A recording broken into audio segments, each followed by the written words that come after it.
Pero bro, mga katanga ice cream. Kaya mo. Oh, Tabernacle of God, Lapuren eh. Tabernacle of God. Dahil po rin makulit na doon.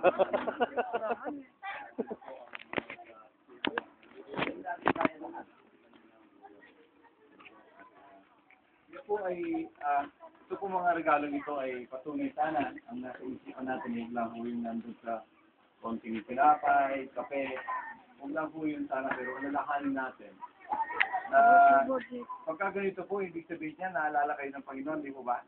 Narisin niyo ba yan? Ano? Narisin niyo ba yan sa dinami-dami ng mga tao? Ano? Ano? Pero hindi ibig sabihin hindi minamahal pa. Ay hindi lang sabihin gusto niyo ipakita sa inyo at ipakita sa maraming tao.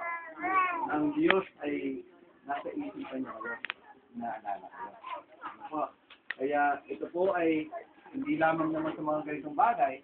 Ito, nararamdaman niyo yung hangin? Ito na.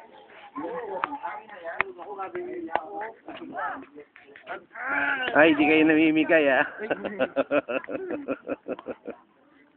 Ayaw ko eh. Post natin sa YouTube.